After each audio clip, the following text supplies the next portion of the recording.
한덕수 대통령 권한대행이 헌법재판관 임명을 보류하자 민주당은 즉각 한대행 탄핵소추 절차에 착수했습니다. 미리 준비한 탄핵안을 발의하고 본회의 보고까지 마무리했는데 이르면 오늘 본회의에서 표결에 붙이겠다는 방침입니다. 박기환 기자입니다.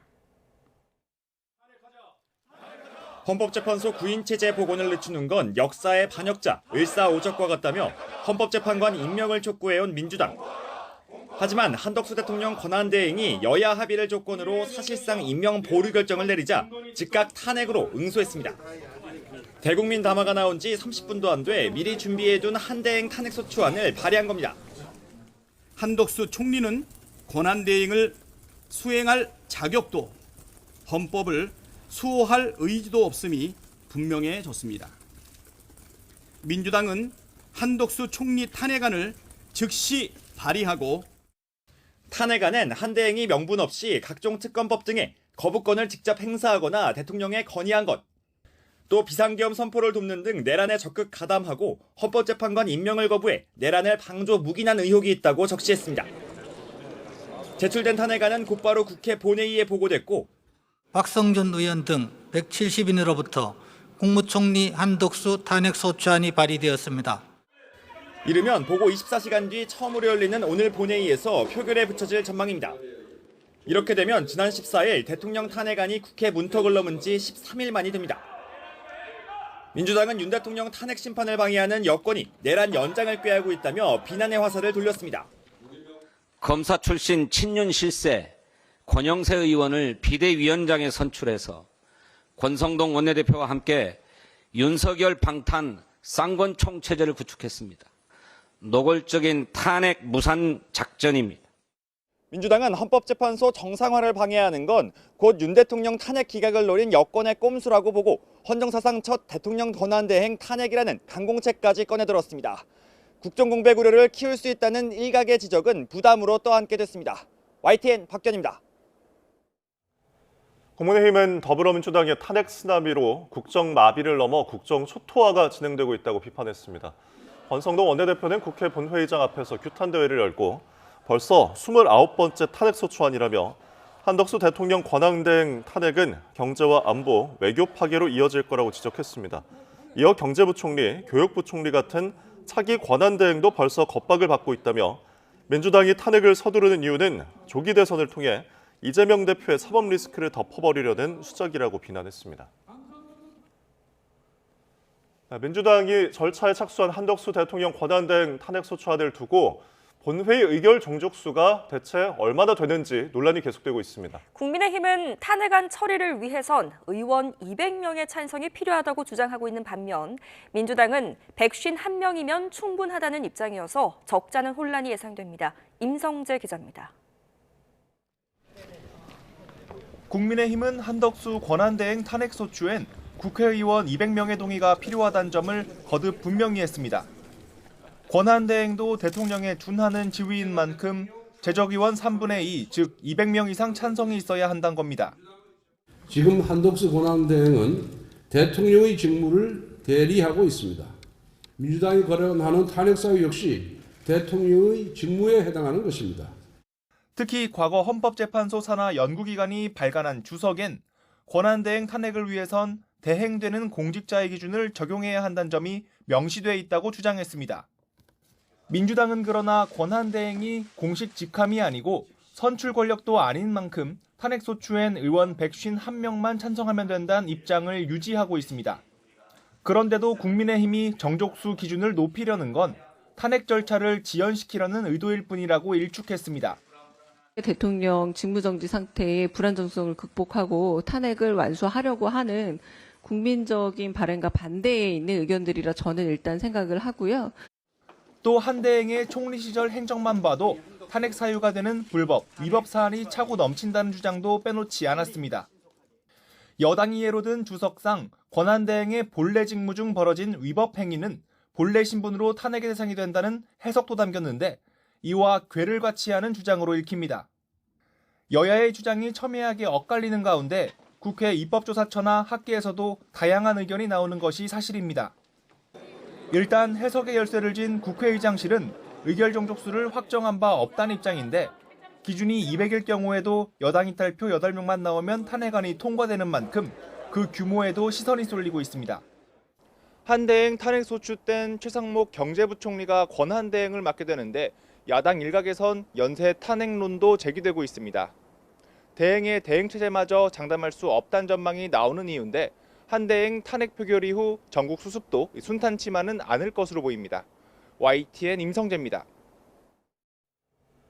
윤석열 대통령의 탄핵 심판 사건 첫 변론 준비 기일이 오늘 오후 2시 헌법재판소에서 진행됩니다. 탄핵 서류 일체를 내지 않은 윤 대통령 측의 불출석 가능성이 거론되는데 별도의 입장 표명이 있을지 주목됩니다. 권준수 기자가 취재했습니다.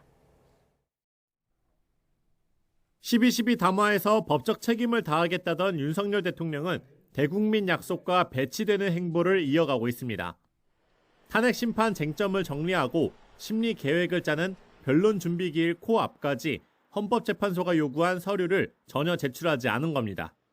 헌재는 재판관 회의를 열고 향후 서류 송달 방법 등 유례없는 상황에 대한 대응책을 논의했습니다. 피청구인 측으로부터 접수된 서면은 없습니다.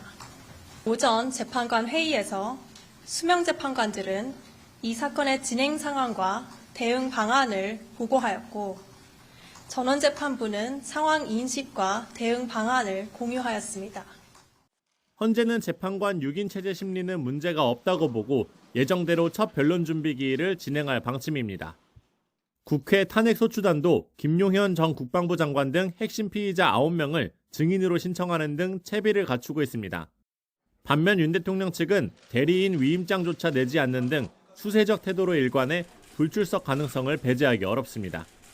만약 윤 대통령 측이 나오지 않더라도 헌재는 국회 측 대리인단 입장부터 들은 뒤 준비 기일을 다시 지정해 윤 대통령 측의 거듭 출석을 요구할 것으로 보입니다. 적절히 판단해서 준비 절차를 더 할 필요가 있다고 생각이 되면 한 번 더 기일을 지정할 것으로 생각합니다. 노골적인 지연 작전의 본격 변론에 앞선 준비 단계부터 늘어지는 모양새인데 윤 대통령 측은 법정 밖 입장 발표 계획도 시사했습니다. 성탄절 이후에 대통령과 변호인단 쪽에서 정리된 입장을 26일 이후에 이런 가운데 헌재는 한덕수 권한대행이 헌법재판관 후보자 3명을 모두 임명할 수 있다며 구인 체제 완성에 대한 원론적 입장을 재확인했습니다. YTN 권준수입니다. 비상계엄 사건을 수사하고 있는 공조수사본부가 윤석열 대통령에게 모레 공수처로 출석해서 조사를 받으라고 통보했습니다. 앞서 출석 요구에 잇따라 불응했던 윤 대통령 측은 절차적인 대응을 할 거란 입장을 밝혔습니다. 이경국 기자입니다. 고위공직자 범죄수사처와 경찰로 구성된 공조수사본부가 윤 대통령에게 3차 소환을 통보했습니다. 공조부는 윤 대통령에게 오는 29일 오전 10시 공수처에 나와 조사받으라고 요구했습니다. 윤 대통령 관저와 대통령실에 특급 우편으로 출석 요구서를 보냈고 대통령실에는 전자공문도 함께 발송했습니다. 이번 출석 요구서에도 윤 대통령은 내란 우두머리로 적시됐습니다. 지난 18일과 성탄절 조사가 잇따라 무산된 뒤 공조부는 대응 방안을 고심해왔습니다. 체포영장 청구와 추가 소환 통보를 두고 경찰과 공수처의 협의가 이어졌는데 결국 절차적 정당성을 확보하기 위해 추가 소환 통보를 택한 것으로 풀이됩니다. 이번 3차 출석 요구에도 윤 대통령이 불응할 경우 공수처는 체포영장을 통해 윤 대통령 신병 확보에 나설 가능성이 큽니다. 윤 대통령에게 법률 자문을 하는 석동현 변호사는 YTN에 이제 절차적인 대응을 하겠다는 입장을 밝혔는데 사실상 최후 통첩인 공조본의 3차 출석 요구에 응할지 관심이 주목됩니다. YTN 이경국입니다. 계엄 사태를 주도한 핵심으로 꼽히는 김의겸 전 국방부 장관이 내란 혐의를 받는 인물 가운데 처음으로 재판에 넘겨질 전망입니다. 검찰 특별수사본부는 이르면 오늘 내란 중요 임무 종사와 직권남용 혐의를 받는 김의겸 전 장관을 구속 기소할 것으로 보입니다. 검찰이 기소를 결정하면 김 전 장관은 계엄 사태 이후 내란 혐의로 재판에 넘겨지는 첫 사례가 됩니다. 검찰은 군과 경찰을 동원한 계엄 체포조가 국헌 문란 목적을 입증할 핵심이라고 보고 있습니다. 이에 대해 경찰은 즉각 반발에 나섰고 김용현 전 국방부 장관은 포고령에 따른 당연한 계엄 업무라고 주장했습니다. 신지원 기자입니다. 검찰은 계엄 당시 국군 방첩사령부가 우원식 국회의장과 이재명 민주당 대표, 한동훈 당시 국민의힘 대표 등을 체포하기 위해 경찰에 지원을 요청한 정황을 수사하고 있습니다. 방첩사에서 국회 쪽으로 출동을 가는데 체포 인력이 온다. 근데 현장이 혼란스러우니 안내할 인력이 필요하다. 특히 김용현 전 국방부 장관이 여인영 방첩사령관을 통해 경찰의 주요 인물의 위치 추적을 요청하는 등 구체적인 지시를 내린 정황도 포착한 것으로 전해집니다. 이에 대해 경찰은 현장에 출동한 강력계 형사 10명은 누구를 체포한다는 인식이 없었다고 반박했습니다. 또 우종수 국가수사본부장에 대한 검찰의 압수수색이 부당하다며 준항고 절차를 제기하기도 했습니다. 김 전 장관 측도 반박에 나섰는데 아예 체포조 활동이 정당한 업무라고 주장했습니다. 당시 포고령에서 정치 활동을 금지한 만큼 정치인들이 금지 활동을 벌이지 않도록 예방하는 차원이었다는 겁니다. 그러나 정치 활동을 금지한 포고령 1호 자체가 위헌이라는 지적과 함께 계엄 당시에도 체포조 관련 지시가 부적절하다고 느꼈다는 관계자 증언도 잇따르고 있습니다. 체포조는 헌법기관인 국회 기능을 마비시키려는 국헌문란 목적을 입증할 핵심 단서인 만큼 검찰은 김 전 장관의 내란 혐의 공소장에도 구체적인 정황을 담을 전망입니다. YTN 신지원입니다. 국회가 한덕수 대통령 권한대행의 탄핵안을 발의하면서 자칫 최상목 경제부총리가 권한대행의 권한대행이 되는 것이 아니냐는 불안감이 커지며 원달러 환율도 급등했습니다. 이틀 연속 1,460원을 돌파하며 이제 1,470원에 바짝 다가섰는데 이 같은 환율 급등은 글로벌 금융위기 때인 지난 2009년 3월 이후에 처음입니다. 류환홍 기자입니다. 서울 외환시장에서 원달러 환율은 1,455.2원으로 출발 후 무서운 기세로 상승했습니다. 국회가 한덕수 대통령 권한대행의 탄핵안을 발의하면서 환율은 이틀째 1,460원을 돌파했고 이내 1,465원도 넘어섰습니다. 글로벌 금융위기 때인 지난 2009년 3월 2일에 원달러 환율이 1,596원까지 올랐던 이후 약 15년 10개월 만에 처음으로 1,465원을 돌파했습니다. 트럼프 전 미국 대통령의 대선 승리 후 상승한 원달러 환율은 비상계엄 사태 후 1,440원을 넘었고 미국 FOMC의 매파적 금리 인하 후 1,450원을 돌파하더니 한덕수 대통령 권한대행의 탄핵이 진행되면서 또 급등했습니다. 대통령 권한대행마저 탄핵을 당해 최상목 경제부총리가 권한대행을 이어받는 것 아니냐는 관측이 나오는 등 전국 불안이 커지면서 환율도 영향을 받았습니다. 환율 변동폭이 커지면서 외환시장 관계자들은 하루 종일 환율 시세를 주목하면서 촉각을 곤두세웠습니다. 시장에선 정치 불확실성에 따른 불안 심리가 커진 가운데 환율 상승에 베팅하는 투기 세력도 대거 유입된 것으로 보고 있습니다. 결제 수요 유입과 여기에서의 매수 세력이 강화된 영향이 반영되면서 환율은 1,460원을 상향하였습니다. 여기에 국내 정치적 불확실성이 지속되고 있는 상황도 환율 급등에 영향을 미친 것으로 판단하고 있습니다. 고환율과 전국 불안에 개인 투자자들이 2,500억 원 순매도를 하면서 코스피는 2,440선에서 2,420선으로 물러났습니다. 코스닥 지수 역시 개인과 외국인의 순매도로 680선에서 다시 670선으로 후퇴했습니다. YTN 유환홍입니다. 한 해를 되돌아보고 희망찬 새해를 준비할 연말 연시지만 우리 기업들의 내년 전망은 시작부터 암울하기만 합니다. 기업들의 부정적인 경기 전망은 34개월째 이어지면서 50년 만에 역대 최장 기록을 썼습니다. 최하영 기자입니다. 한국 경제는 정상적으로 작동하고 있다. 한국 경제의 지속적인 신뢰와 지지를 요청한다. 최근 국내 경제단체들은 세계 경제단체장에게 연합장 대신 호소문을 보냈습니다. 혼란스러운 정치 상황 속 우원식 국회의장, 한덕수 대통령 권한대행과도 잇따라 만나 현장의 어려움을 토로했습니다. 계약 직전까지 간 수출 상담도 바이어가 일방적으로 취소하고 그리고 환율이 갑자기 올라서 1,300원대 들여온 원자재가 1,450원 가까이 결제하니 기업들이 이렇게 애쓰는 건 올해보다 내년이 더 암울해 보이기 때문입니다.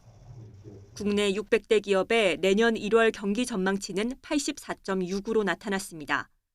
지수가 100보다 낮으면 부정적인 전망을 의미하는 건데 코로나19 이후 5년 만에 가장 많이 떨어졌습니다. 기업들의 암울한 경기 전망은 벌써 34개월째로 조사가 시작된 지 50년 만에 역대 최장 기록입니다. 업종별로 보면 제조업과 비제조업 모두 내년 1월 경기 전망이 어두웠습니다. 내수와 투자, 고용, 수출, 자금 사정, 생산성, 재고까지 모든 항목에서 부진을 전망했습니다. 이제 기업들은 경영의 불확실성을 가장 싫어합니다. 정책의 이제 일관성을 좀 어려운 환경이지만 정부가 중심을 잡아서 유지를 해야 되는 게 가장 급선무고요. 환율 안정 노력이 좀 필요합니다. 예상치 못한 정치적 불안과 통상 압박을 예고한 트럼프 2기 행정부 출범까지 기업들은 새해 희망보다 걱정이 앞서고 있습니다. YTN 최하영입니다. 중국발 스모그의 영향으로 인천에는 이번 겨울 들어 처음으로 초미세먼지 주의보가 내려졌습니다. 스모그는 강한 한기가 내려오며 대부분 해소됐지만 오늘과 내일은 강추위 속에 서해안을 중심으로 많은 눈이 내릴 것으로 예고됐습니다. 정혜윤 기자입니다. 붉고 하얀 먼지 구름이 서해를 지나 한반도까지 길게 띠 형태를 이루며 이어져 있습니다. 중국발 스모그가 서풍을 타고 유입된 겁니다. 지난 밤사이 중부와 호남 지방은 대기 정체에 스모그가 더해지며 일시적으로 초미세먼지 농도가 100마이크로그램 가까이 크게 치솟았습니다. 인천에서는 이번 겨울 처음으로 초미세먼지 주의보가 발령됐습니다. 하지만 스모그 영향은 오래가지 않고 낮부터 밀려온 강한 한기에 대부분 해소되거나 약해졌습니다. 문제는 추위와 눈입니다. 밤사이 중부 내륙 기온이 다시 영하 10도 안팎까지 떨어질 전망인데 주말까지 이틀 정도는 서울도 아침 체감 온도가 영하 10도 아래로 내려가고 한낮에도 영하권 체감 추위가 지속할 것으로 보입니다. 특히 경기와 강원, 충청 등 한파특보 지역은 영하 15도 안팎까지 기온이 떨어지면서 체감 온도가 영하 20도에 육박할 전망입니다. 또 추위 속에 충청과 호남 서해안에는 최고 20cm 이상의 무겁고 습한 눈이 예상돼 대설로 인한 시설물 피해가 우려됩니다. 27일 금요일부터 28일 토요일 사이 서해상에서 발달한 눈구름대가 유입되면서 서쪽 지역을 중심으로 많은 눈을 예상하고 있고 특히 전북에는 최대 20cm 이상의 많은 눈이 쌓이는 곳도 있겠습니다. 기상청은 강추위와 서해안 눈구름은 주말 낮부터 점차 힘이 약해지겠지만 연말연시 영하권 추위가 강약을 반복하고 있는 만큼 눈이 내린 지역은 시설물 관리와 교통안전에 각별히 유의해달라고 당부했습니다. YTN 정혜윤입니다.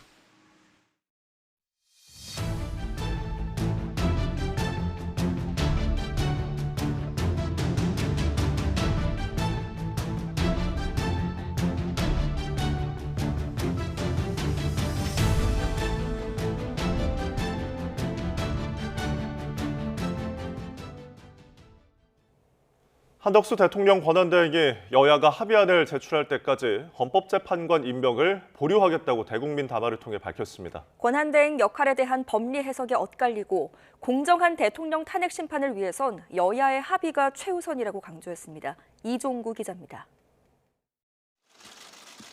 국회 임명동의안 처리 즉시 헌법재판관 3명을 임명하라는 야당의 요구에 한덕수 대통령 권한대행이 대국민 담화 형식으로 답했습니다. 한마디로 여야 합의가 있어야 임명하겠다는 겁니다. 여야가 합의하여 안을 제출하실 때까지 저는 헌법재판관 임명을 보류하겠습니다. 여야가 합의하여 안을 제출하시면 즉시 헌법재판관을 임명하겠습니다. 한덕수 권한대행이 여야 합의 없는 임명에 대해 문제점으로 꼽은 건 크게 3가지입니다. 먼저 헌법에 없는 권한대행의 권한 범위를 소극적으로 해석했습니다. 헌법기관 임명을 포함한 대통령의 중대한 고유 권한 행사는 자제하라는 것이 우리 헌법과 법률에 담긴 일관된 정신입니다. 이어 불가피하게 권한을 행사해야 한다면 여야가 먼저 합의하는 것이 한 번도 깨진 적 없는 관례라고 설명했습니다. 분열과 갈등이 극심한 상황에서 절차적 정당성이 담보돼야 사회 혼란을 막고 공정한 탄핵 심판을 기대할 수 있다고 강조했습니다. 국민의 대표인 여야의 합의야말로 민주적 정당성을 확보하고 국민의 통합을 이끌어낼 수 있는 마지막 뚝이기 때문입니다. 그러면서 박근혜 대통령 탄핵 심판 때도 당시 황교안 권한대행이 재판 결과에 영향을 주지 않기 위해 헌재 결정 전에는 헌법재판관을 임명하지 않았다고 예를 들었습니다. 한덕수 권한대행은 이런 고민에 제대로 답을 찾지 않고 결론을 요구한다면 동의하기 어렵다며 헌법과 법률에 따라 모든 사안을 판단하겠다고 밝혔습니다. YTN 이종구입니다. 더불어민주당은 한덕수 대통령 권한대행의 담화는 내란 대행임을 인정한 담화였다고 비난하며 한 권한대행 탄핵소추안을 발의했습니다. 박찬대 원내대표는 의원총회 뒤 브리핑을 열어 한 대행이 헌법을 수호할 의지가 없음이 분명해졌다며 이같이 밝혔습니다. 어제 오후 2시 본회의 보고가 이뤄진 탄핵소추안은 국회법에 따라 24시간 뒤부터 72시간 이내에 표결이 이뤄져야 합니다. 민주당은 오늘 오후 3시에 열리는 본회의에서 한 권한대행 탄핵안을 처리하겠다는 계획입니다. 이처럼 민주당이 한덕수 대통령 권한대행 탄핵 절차에 착수하자 국민의힘은 민주당이야말로 국정 붕괴를 야기하는 내란 정치를 일삼는다고 비난했습니다. 민주당이 이렇게 연쇄 탄핵 무리수를 두는 이유는 단 하나, 이재명 대표를 지키기 위해서라며 한덕수 대행 지키기에 나설 뜻을 내비쳤습니다. 강민경 기자가 정리했습니다. 한덕수 대통령 권한대행 탄핵안이 발의되자 국민의힘은 곧바로 규탄대회를 열고 민주당이 국정과 경제를 초토화하고 있다고 날을 세웠습니다. 경제 파괴, 안보 파괴, 외교 파괴, 탄핵으로 국정을 마비시키고 초토화시키는 민주당이야말로 내란 정치를 일삼고 있는 것입니다. 권영세 비대위원장 지명자는 한 대행마저 탄핵되면 원달러 환율이 1,500원까지 치솟고 제2의 외환 위기가 올 수도 있다며 경고장을 날렸습니다. 권성동 원내대표는 민주당이 탄핵 무리수를 두는 이유는 오직 이재명 대표를 지키기 위해서라고 날을 세웠습니다. 국회목 헌법재판관 3명을 임명해 윤석열 대통령을 조속히 탄핵하고 조기 대선으로 이 대표를 당선시켜 사법 리스크를 덮어버리려는 게 민주당이 속내란 겁니다. 국가 권력을 거머쥐겠다는 민주당의 권력 창탈 음모 용납할 수 있겠습니까, 여러분? 결코 용납할 수 없습니다. 국민의힘은 우원식 국회의장을 찾아가 민주당의 행동에 제동을 걸어달라고 호소하기도 했습니다. 민주당의 탄핵 시도로 여야정 국정협의체 출범에도 차질이 생겼다는 점을 강조한 건데 긍정적인 답변은 듣지 못했습니다. 여야정 협의체가 순탄하게 진행되지 못할 것 같으니까 우리 국회의장께서 진중한 판단해 주시길 바란다. 그렇게 이야기를 하고 왔습니다. 국민의힘은 내란특검법과 김건희 여사 특검법은 한덕수 권한대행에게 제2요구권, 즉 거부권을 행사하는 쪽으로 가닥을 잡았습니다. 사실 국민의힘으로선 민주당이 한덕수 대통령 권한대행 탄핵 공세를 막을 현실적인 방안은 없습니다. 경제 위기론을 앞세워 여론전에 집중하는 이유기도 한데 계엄과 탄핵 정국에 대한 부정적인 여론에 밀려 현실적인 힘을 받지 못한다는 우려도 적지 않습니다. YTN 강민경입니다. 민주당이 절차에 착수한 한덕수 대통령 권한대행 탄핵소추안을 두고 본회의 의결 정족수가 대체 얼마인지 논란이 계속되고 있습니다. 국민의힘은 탄핵안 처리를 위해선 의원 200명의 찬성이 필요하다고 주장하고 있는 반면 민주당은 151명이면 충분하다는 입장이어서 적잖은 혼란이 예상됩니다. 임성재 기자입니다. 국민의힘은 한덕수 권한대행 탄핵소추엔 국회의원 200명의 동의가 필요하다는 점을 거듭 분명히 했습니다. 권한대행도 대통령에 준하는 지위인 만큼 제적의원 3분의 2, 즉 200명 이상 찬성이 있어야 한다는 겁니다. 지금 한덕수 권한대행은 대통령의 직무를 대리하고 있습니다. 민주당이 거론하는 탄핵사유 역시 대통령의 직무에 해당하는 것입니다. 특히 과거 헌법재판소 산하 연구기관이 발간한 주석엔 권한대행 탄핵을 위해선 대행되는 공직자의 기준을 적용해야 한다는 점이 명시돼 있다고 주장했습니다. 민주당은 그러나 권한대행이 공식 직함이 아니고 선출 권력도 아닌 만큼 탄핵소추엔 의원 151명만 찬성하면 된다는 입장을 유지하고 있습니다. 그런데도 국민의힘이 정족수 기준을 높이려는 건 탄핵 절차를 지연시키려는 의도일 뿐이라고 일축했습니다. 대통령 직무정지 상태의 불안정성을 극복하고 탄핵을 완수하려고 하는 국민적인 바람과 반대에 있는 의견들이라 저는 일단 생각을 하고요. 또 한대행의 총리 시절 행적만 봐도 탄핵 사유가 되는 불법, 위법 사안이 차고 넘친다는 주장도 빼놓지 않았습니다. 여당이 예로 든 주석상 권한대행의 본래 직무 중 벌어진 위법 행위는 본래 신분으로 탄핵의 대상이 된다는 해석도 담겼는데 이와 궤를 같이 하는 주장으로 읽힙니다. 여야의 주장이 첨예하게 엇갈리는 가운데 국회 입법조사처나 학계에서도 다양한 의견이 나오는 것이 사실입니다. 일단 해석의 열쇠를 쥔 국회의장실은 의결 정족수를 확정한 바 없다는 입장인데 기준이 200일 경우에도 여당 이탈표 8명만 나오면 탄핵안이 통과되는 만큼 그 규모에도 시선이 쏠리고 있습니다. 한대행 탄핵소추 땐 최상목 경제부총리가 권한대행을 맡게 되는데 야당 일각에선 연쇄 탄핵론도 제기되고 있습니다. 대행의 대행체제마저 장담할 수 없다는 전망이 나오는 이유인데 한대행 탄핵 표결 이후 전국 수습도 순탄치만은 않을 것으로 보입니다. YTN 임성재입니다. 외신은 한덕수 권한대행이 헌법재판관 임명을 거부하고 야당이 탄핵안을 발의한 상황을 전하며 한국의 정치 위기가 심화하고 있다고 평가했습니다. 워싱턴 포스트는 여야 갈등이 격화하면서 헌법재판관 인선이 지연되고 있다며 한덕수 권한대행의 탄핵 가능성이 제기되면서 고위급 외교가 중단되고 금융시장을 뒤흔든 정치 마비가 더 심해질 수 있다고 보도했습니다. AP통신은 대통령 권한대행에 대한 탄핵소추안의 의결 정족수를 놓고 한국 내에서도 의견이 있다며 한 권한대행에 대한 탄핵소추는 법적인 모호성에 직면할 수 있다고 밝혔습니다. 로이터 통신도 탄핵소추 의결 정족수에 대해서는 한국 내 법학자 간의 의견이 다르다며 한 권한대행 탄핵소추안 발의와 관련해 계엄령으로 촉발된 헌법적 위기가 심화할 수 있다고 진단했습니다. 윤석열 대통령의 탄핵 심판 사건 첫 변론 준비 기일이 오늘 오후 2시 헌법재판소에서 진행됩니다. 탄핵 서류 일체를 내지 않은 윤 대통령 측의 불출석 가능성이 거론되는데 별도의 입장 표명이 있을지도 주목됩니다. 권준수 기자입니다. 12.12 담화에서 법적 책임을 다하겠다던 윤석열 대통령은 대국민 약속과 배치되는 행보를 이어가고 있습니다. 탄핵 심판 쟁점을 정리하고 심리 계획을 짜는 변론 준비 기일 코앞까지 헌법재판소가 요구한 서류를 전혀 제출하지 않은 겁니다. 헌재는 재판관 회의를 열고 향후 서류 송달 방법 등 유례없는 상황에 대한 대응책을 논의했습니다. 피청구인 측으로부터 접수된 서면은 없습니다. 오전 재판관 회의에서 수명 재판관들은 이 사건의 진행 상황과 대응 방안을 보고하였고 전원재판부는 상황 인식과 대응 방안을 공유하였습니다. 헌재는 재판관 6인 체제 심리는 문제가 없다고 보고 예정대로 첫 변론 준비 기일을 진행할 방침입니다.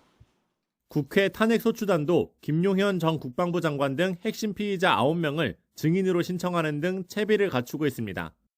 반면 윤 대통령 측은 대리인 위임장조차 내지 않는 등 수세적 태도로 일관해 불출석 가능성을 배제하기 어렵습니다. 만약 윤 대통령 측이 나오지 않더라도 헌재는 국회 측 대리인단 입장부터 들은 뒤 준비 기일을 다시 지정해 윤 대통령 측의 거듭 출석을 요구할 것으로 보입니다.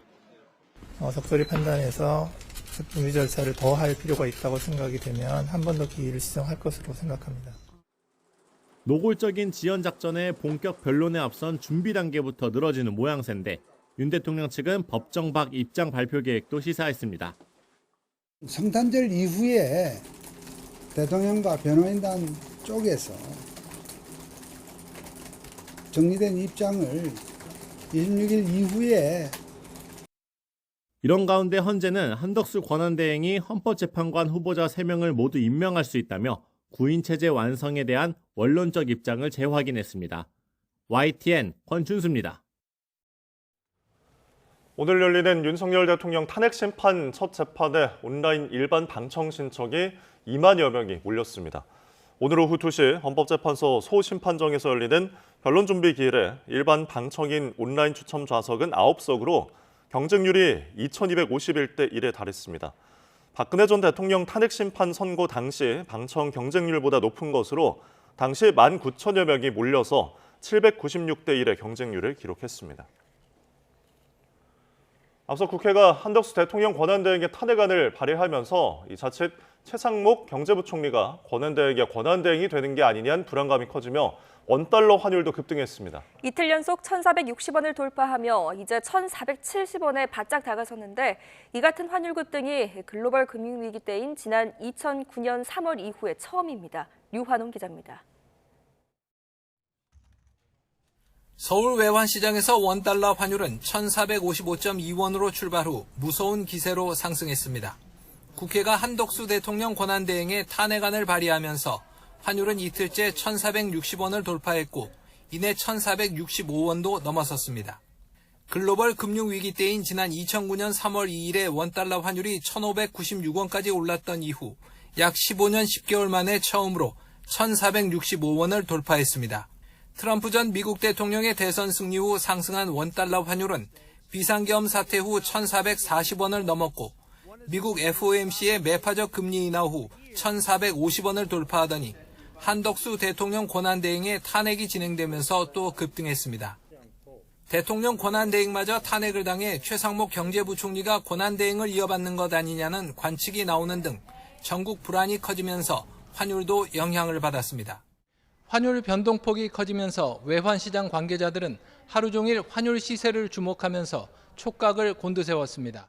시장에선 정치 불확실성에 따른 불안 심리가 커진 가운데 환율 상승에 베팅하는 투기 세력도 대거 유입된 것으로 보고 있습니다. 결제 수요 유입과 여기에서의 매수 세력이 강화된 영향이 반영되면서 환율은 1,460원을 상향하였습니다. 여기에 국내 정치적 불확실성이 지속되고 있는 상황도 환율 급등에 영향을 미친 것으로 판단하고 있습니다.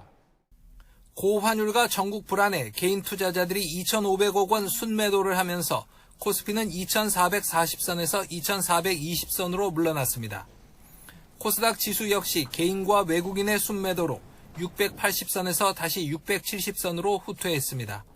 YTN 유환홍입니다. 우리 기업들의 체감 경기가 4년여 만에 최악으로 치달았습니다. 한국은행이 오늘 발표한 기업 경기조사 결과를 보면 전 산업 기업 심리지수가 87에 그쳤습니다. 이 같은 수치는 코로나19가 한창 유행했던 지난 2020년 9월 83 이후 가장 낮은 규모입니다. 한덕수 대통령 권한대행이 어제 주한 미국 상공회의소 암참과의 간담회에서 국내 정치 상황에 대한 우려를 빠른 시일 안에 해결하겠다고 강조했습니다.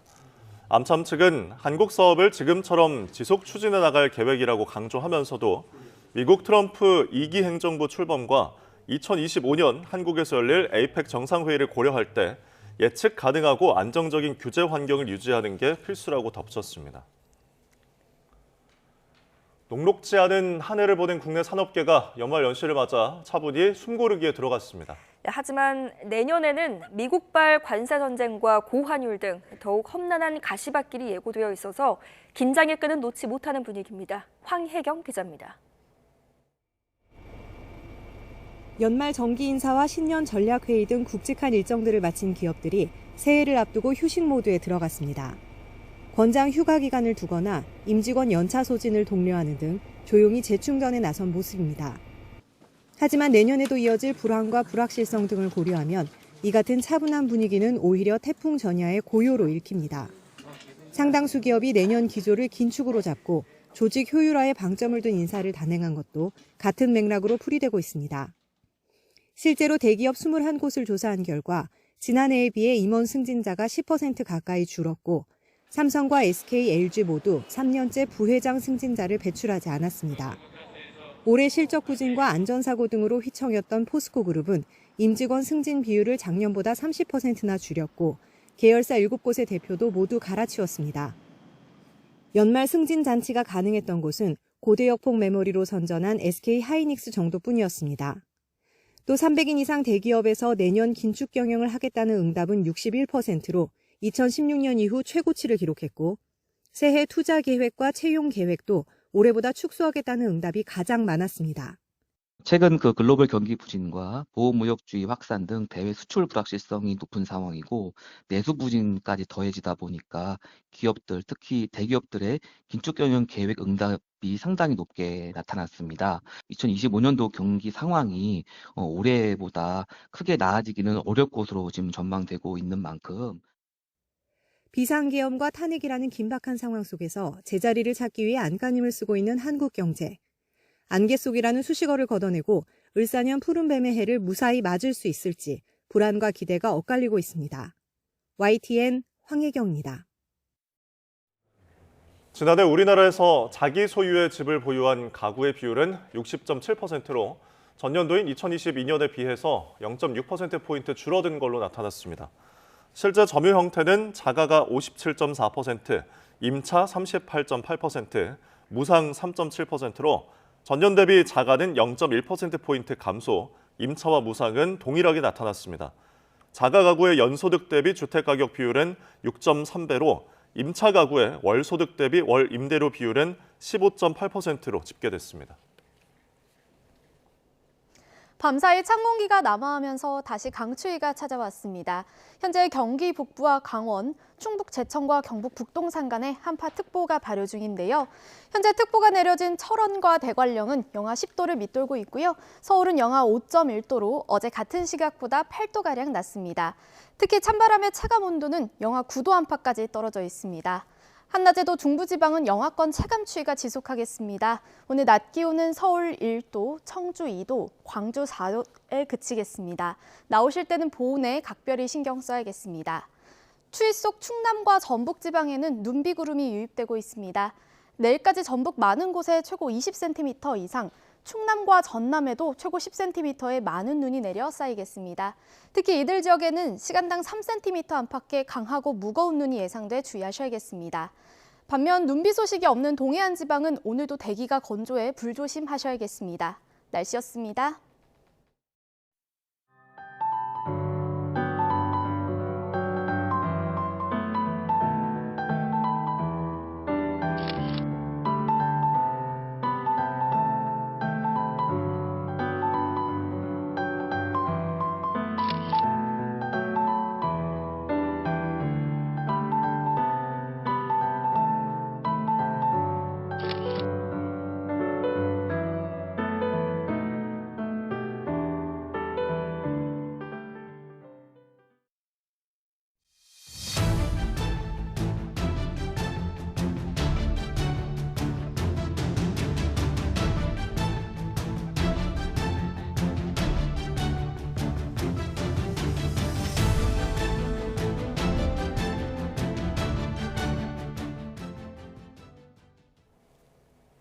비상계엄 사태를 수사하는 검찰이 이르면 오늘 김용현 전 국방장관을 재판에 넘길 걸로 보입니다. 내란 혐의로 재판에 넘겨지는 첫 사례가 되는데 김 전 장관 측은 기자회견을 열고 불법 수사라며 반발했습니다. 김영수 기자입니다.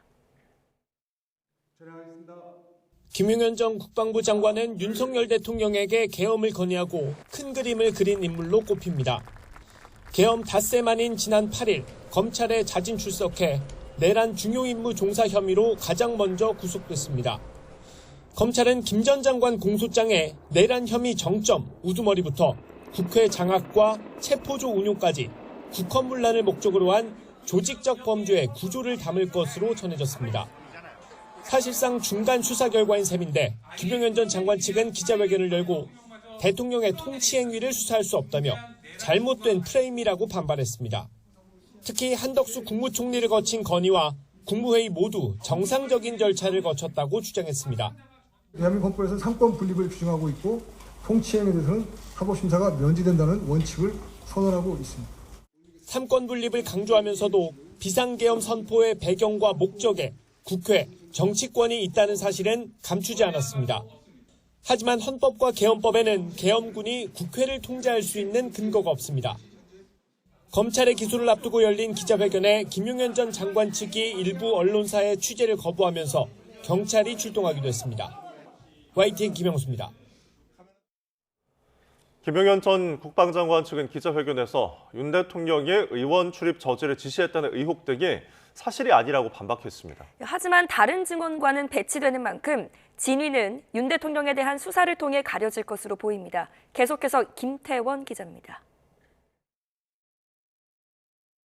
김용현 전 국방부 장관 측은 기자회견에서 계엄과 관련해 제기됐던 여러 의혹을 언급했습니다. 우선 계엄사 포고령은 김 전 장관이 쓴 초안을 윤 대통령이 검토해 문구나 내용 일부를 수정했고 통행금지 조항도 이때 빠졌다고 설명했습니다. 윤 대통령이 조지호 경찰청장이나 곽종근 특전사령관에게 전화로 국회 통제를 지시했다는 의혹도 사실이 아닐 거란 입장을 밝혔습니다. 장관에게 이미 국회의원들에 대한 출입을 막거나 의사활동을 막지는 마라. 그 이후에 다시 그에 반하는 지시를 할 수 없다. 하지만 이 같은 설명은 윤 대통령으로부터 직접 서면이나 전화로 지시를 받았다는 증언과는 정면으로 배치됩니다. 의결 정족수가 아직 다 안 채워진 것 같다. 빨리 문을 부수고 들어가서 안에 있는 인원들을 끄집어내라. 계엄 비선 의혹을 받는 노상원 전 정보사령관에 대해서는 자문을 구했을 뿐이라 해명했지만 수사 2단 구성 등 사전 모의 정황이 드러나고 있는 점도 짚어볼 대목입니다. 적극적인 해명이 오히려 의혹을 키웠다는 평가가 나오는 가운데 진위는 결국 사건의 정점 윤 대통령 조사로 가려질 전망입니다. YTN 김태원입니다. 비상계엄 당시 국회의장 공관 인근의 CCTV가 공개되면서 우원식 의장 체포조 투입 의혹이 제기됐습니다. 경찰이 수사에 착수하며 사실관계 파악에 나섰습니다. 배민혁 기자입니다. 국회에서 비상계엄 해제 요구 결의안이 통과된 뒤 서울 한남동 우원식 국회의장 공관 주변의 모습입니다.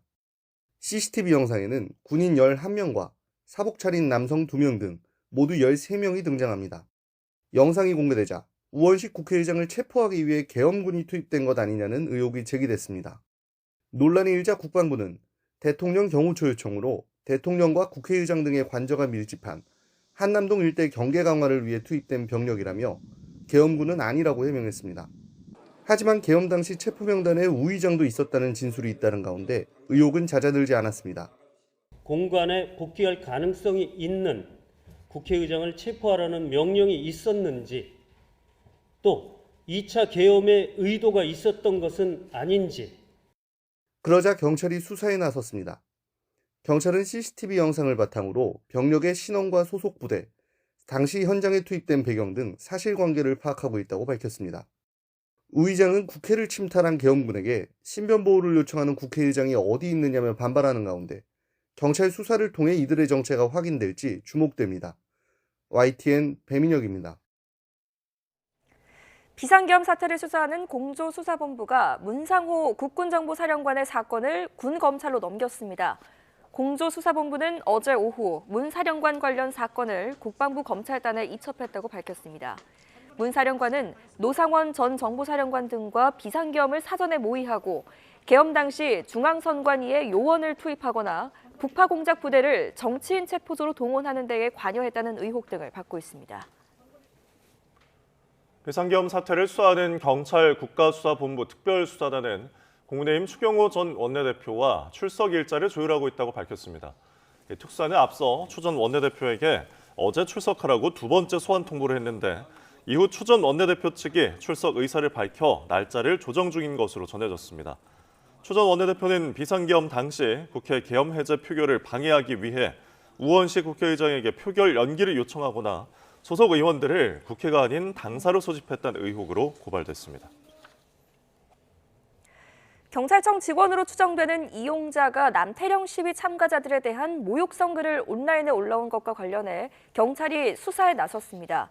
서울경찰청 사이버수사대는 지난 주말 남태령 시위에 참여한 20, 30대 여성들을 비하하는 게시글을 직장인 익명 커뮤니티인 블라인드에 올린 작성자를 특정하기 위해 내사에 착수했습니다. 본인 소속이 경찰청이라고 설정한 해당 이용자는 시위 참가자들이 범죄자 농민을 옹호한다고 주장하며 비판하거나 혐오성 발언이 담긴 글을 올린 것으로 전해졌습니다.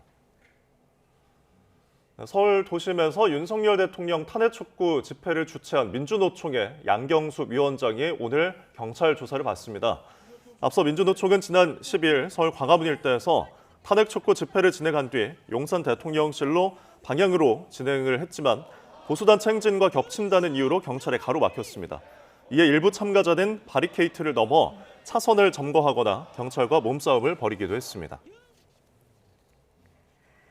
2018년 지방선거 당시 공천을 미끼로 거액을 챙긴 혐의를 받는 무속인 건진법사 전성배 씨가 다시 검찰에 소환됐습니다.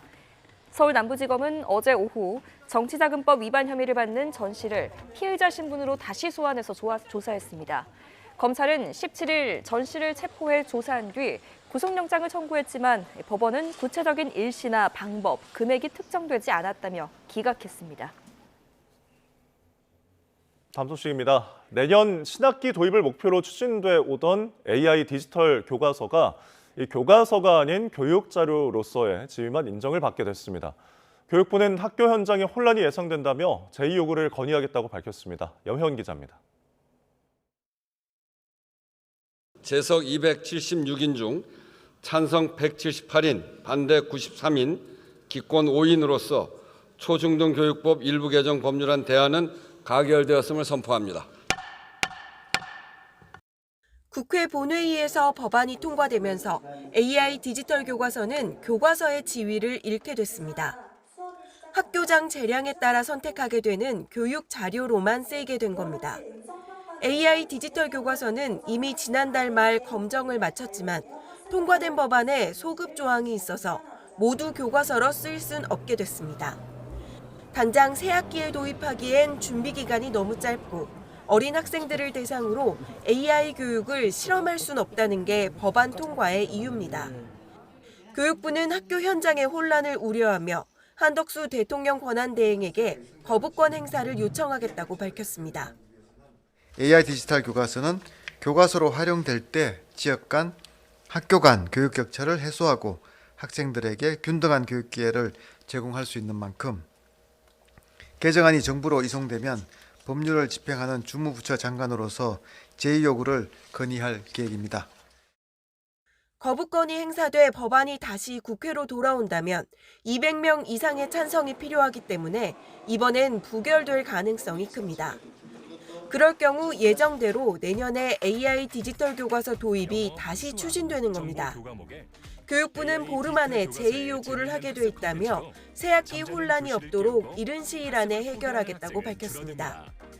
다만 도입 속도 조절 요구가 많은 만큼 앞서 국회에 제안했던 1년 유예 기간을 두는 방안은 계속 이어가겠다고 설명했습니다. YTN 염혜원입니다. 요즘 같은 불경기에 프랜차이즈 가맹업주들이 배달앱 수수료와 함께 큰 부담을 호소하는 것 중에 하나가 이 카카오 모바일 상품권의 높은 수수료와 긴 정산주기입니다.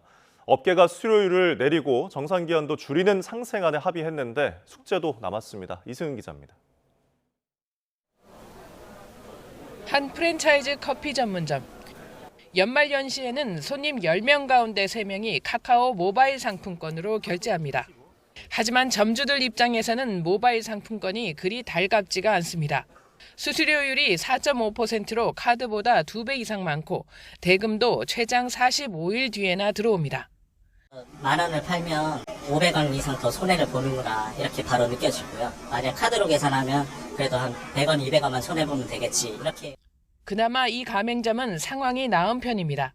카카오 모바일 상품권 수수료율은 발행사 수수료율을 합쳐 최고 15%에 이르고 무엇보다 정산 기간도 길어 보통 67일 정도 됩니다. 유통사인 카카오와 발행사 5곳, 프랜차이즈 가맹점주와 본부단체 등이 참가한 민관협의체는 8달에 걸친 논의 끝에 상생 방안에 합의했습니다.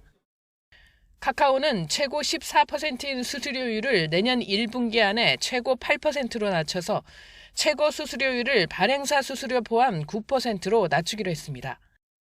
본부와 점주가 수수료를 반반씩 부담하는 경우에는 점주 부담 수수료율을 3.5% 이하로 내리기로 했습니다. 또 카카오는 월 정산 횟수를 늘리고 발행사도 가맹본부에 정산하는 기한을 대폭 줄여서 소비자가 모바일 상품권으로 결제하면 37일 뒤에는 점주들이 대금을 받을 수 있도록 정산 주기도 줄이기로 했습니다. 하지만 가맹본부들의 협력을 끌어내야 하는 숙제가 남았습니다. 일부 가맹본부는 여전히 모바일 상품권 수수료 전부를 가맹점주들에게 전가하고 있으며 상생협약의 핵심 내용인 점주 우대 수수료 분담에 대해 소극적 태도를 보이고 있는 것으로 알고 있습니다. 오늘 발표한 상생 방안이 제대로 실현되어 소상공인들이 체감할 수 있는 성과로 연결될 수 있도록 적극적으로 뒷받침해 나가겠습니다. 공정위는 또 유효기간이 지난 모바일 상품권 환불 비율을 현재 90%에서 95%로 높이는 방안을 추진합니다. 내년 상반기 안에 신유형 상품권 표준 약관을 개정하는 건데 소비자들이 무상으로 받는 모바일 상품권은 적용 대상이 아닙니다. YTN 이승은입니다. 10월 출생아 수가 14년 만에 최고 증가율을 기록하면서 넉 달 연속 증가세가 이어졌습니다. 혼인 건수도 7개월 연속으로 증가했습니다. 오인석 기자입니다. 통계청은 10월 출생아 수는 21,398명으로 1년 전보다 13.4% 증가했다고 발표했습니다. 이는 10월 기준으로 2010년 15.6% 이후 14년 만에 가장 큰 폭의 증가율입니다. 출생아 수는 2,520명 늘었는데 같은 달 기준으로 2012년 이후 12년 만에 가장 큰 폭의 증가입니다. 출생아 수는 지난 7월 2만 명을 넘은 이후 넉 달 연속 증가세가 이어졌고 증가폭도 커지고 있습니다. 코로나19 엔데믹 이후 혼인 건수가 늘고 주택 지원 등 정부의 정책도 영향을 미친 것으로 통계청은 분석했습니다. 넉 달 연속으로 증가한 것은 최근에 이제 혼인과 출산에 대한 이제 젊은 층의 긍정적인 인식이 조금 올라간 부분이 있고요. 그다음에 첫째아뿐만 아니라 둘째아에서도 출생아가 증가한 영향이 좀 큰 것으로 볼 수 있을 것 같습니다. 시도별 10월 출생아 수도 모든 시도에서 증가했습니다. 전국적으로 출생아가 늘어난 건 2015년 3월 이후 처음입니다. 10월까지 출생아는 19만 9,999명으로 지난해 같은 기간 출생아 수를 웃돌았습니다. 이런 흐름이 유지되면 올해 연간 출생아 수는 9년 만에 플러스로 반등할 것으로 보입니다. 하지만 재작년인 2022년 이 기간 출생아 수가 21만 명이 넘었던 데에는 미치지 못하고 있습니다. 10월 혼인 건수는 19,551건으로 3,568건이 늘며 22.3% 증가율을 기록했습니다. 혼인 건수는 지난 4월 이후 7개월 연속 증가했습니다. 10월 사망자는 29,819명으로 1년 전보다 974명 감소했습니다. 사망자가 출생아 수를 웃돌면서 10월 인구는 8,421명 자연 감소했습니다. YTN 오인석입니다. 낚시꾼들을 선원으로 위장해서 영해박 먼바다에서 불법 영업한 선장등이 해경에 적발됐습니다. 먼바다는 시시각각 날씨가 변하는 만큼 안전에 우려가 커서 주의가 필요한데요. 오태인 기자입니다. 파도가 넘실대는 바다에 정박한 배 옆쪽에서 고기잡이가 한창입니다. 고기를 잡는 사람들은 어부가 아닌 취미로 고기를 잡는 낚시꾼.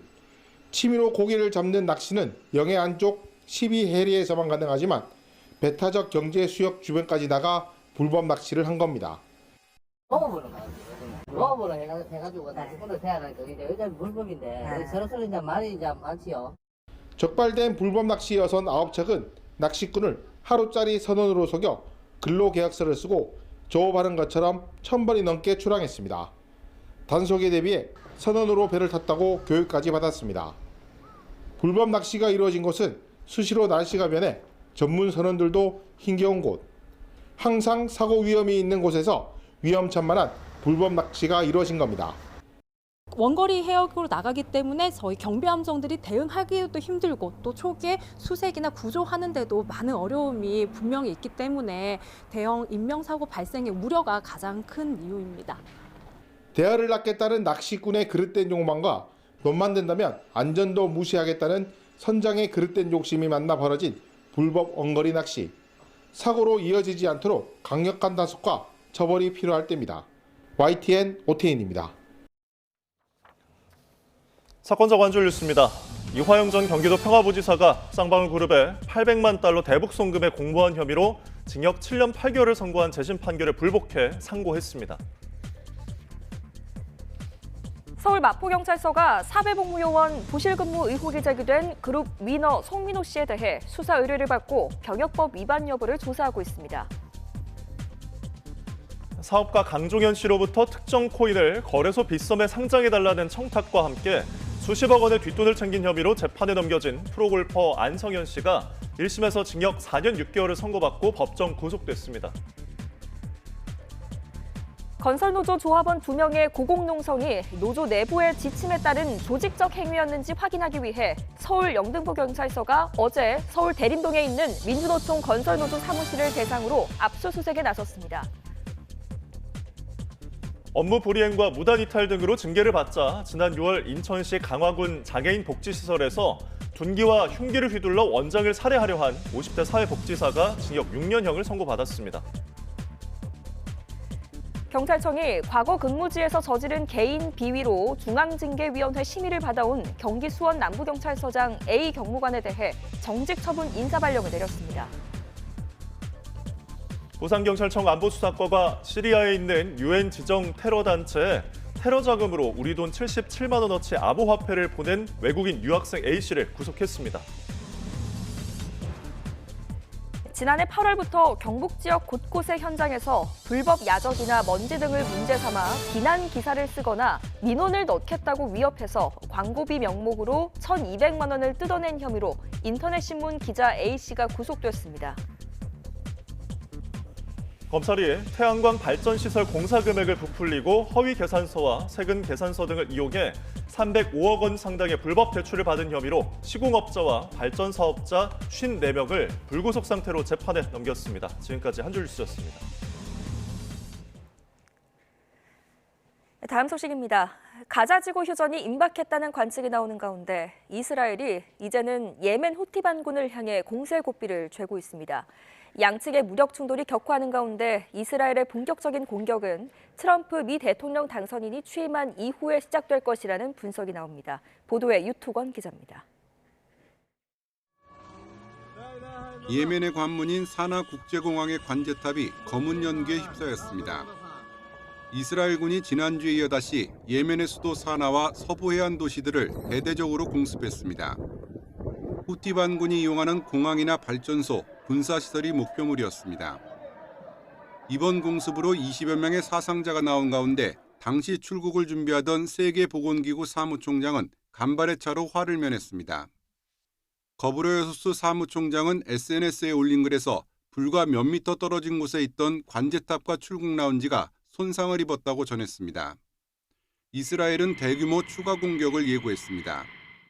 אנחנו נחושים לגדוע את זרוע הטרור הזה של ציר הרשע של איראן.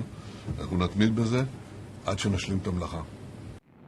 이스라엘 언론들은 예멘 내륙에 있는 후티 반군 지도부를 제거하기 위한 작전이 검토되고 있다고 보도했습니다.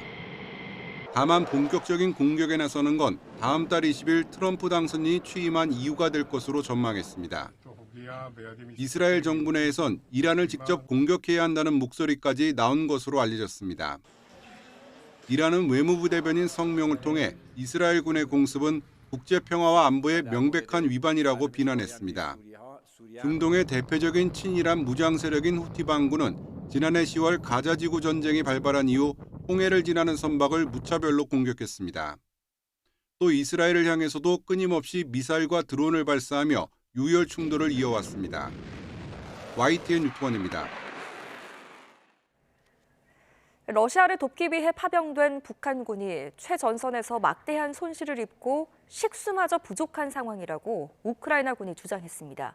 푸틴 대통령은 내년에도 우크라이나에서 군사작전 목표를 달성할 것이라며 더 강력한 중거리 무기도 쓸 수 있다고 경고했습니다. 이경화 기자입니다. 우크라이나 국방부 산하 정보총국은 러시아 쿠르스크에서 북한군의 손실이 이어지고 있다고 밝혔습니다.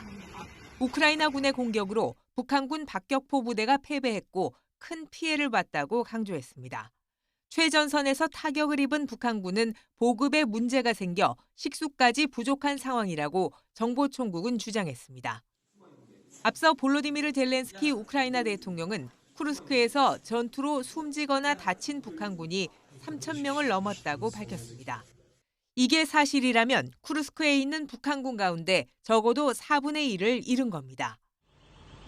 지난 8월 러시아 본토 기습에 나선 우크라이나군은 한때 쿠르스크의 상당한 면적을 점령했지만 반격에 나선 러시아에 일부를 다시 내줬습니다. 밀고 밀리는 격전 속에 블라디미르 푸틴 러시아 대통령은 우크라이나전을 끝내기 위해 노력하고 있다고 밝혔습니다. 그러면서 내년에도 우크라이나 군사작전의 모든 목표를 달성하는 것이 최우선 과제라고 강조했습니다.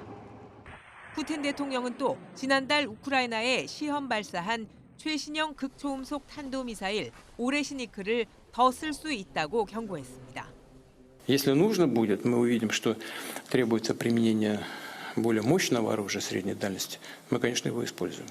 Что-то на территории Беларуси, мы действуем системно. И 평화협상과 관련해 푸틴 대통령은 슬로바키아가 협상 장소를 제공하겠다는 제안을 했다고 밝혔습니다.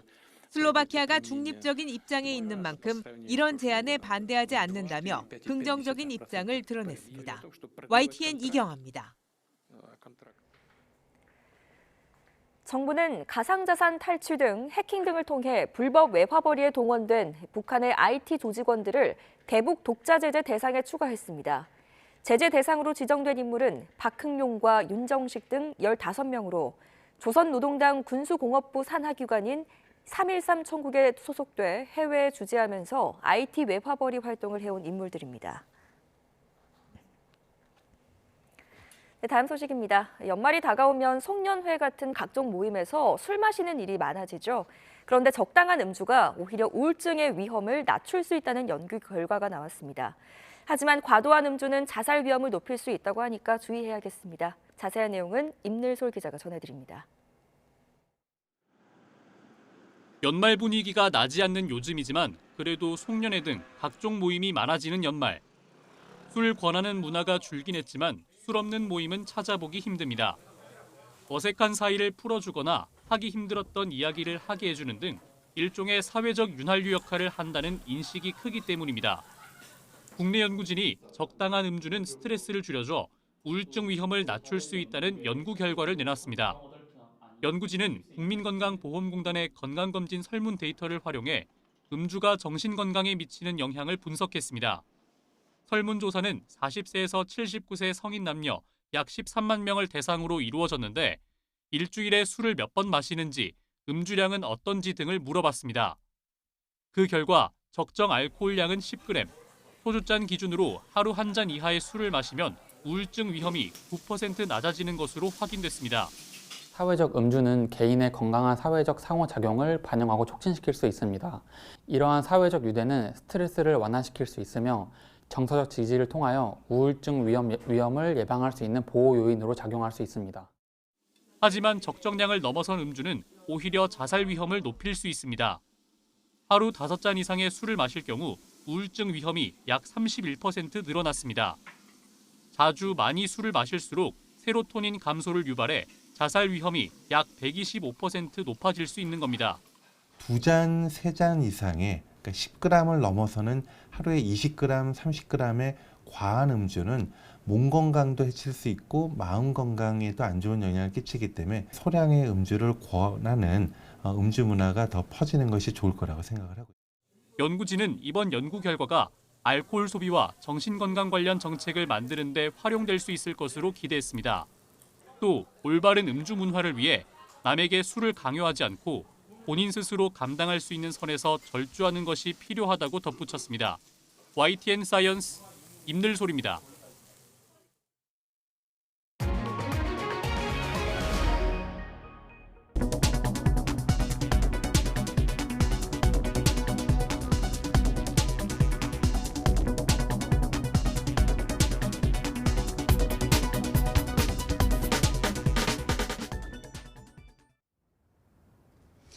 금요일인 오늘은 다시 강추위와 폭설에 대비하셔야겠습니다.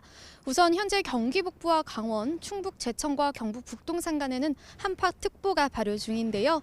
서울은 특보가 내려지진 않았지만 영하 5.1도로 어제 같은 시각보다 8도나 낮습니다.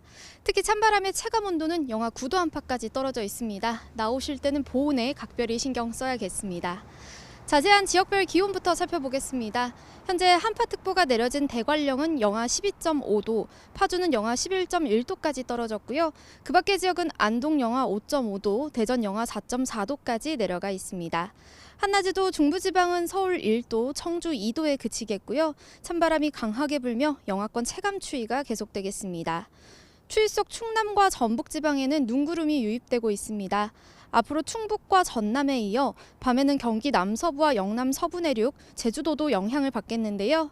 내일까지 전북 많은 곳에 최고 20cm 이상의 폭설이 쏟아지겠고요. 충남과 전남, 제주 산간에도 최고 10cm의 많은 눈이 내려 쌓이겠습니다. 특히 이들 지역에는 시간당 3cm 안팎의 강하고 무거운 눈이 집중되며 대설특보가 내려질 가능성이 있겠습니다. 이번 눈비는 주말인 내일 오전이면 대부분 그치겠지만 충남과 전북은 휴일에 또 한 차례 내리겠고요. 휴일부터는 예년 기온을 회복하며 강추위의 기세가 다소 약해질 전망입니다. 오늘도 맑은 날씨가 이어지는 동해안 지방은 건조특보가 지속하는 가운데 바람이 강하게 불겠습니다.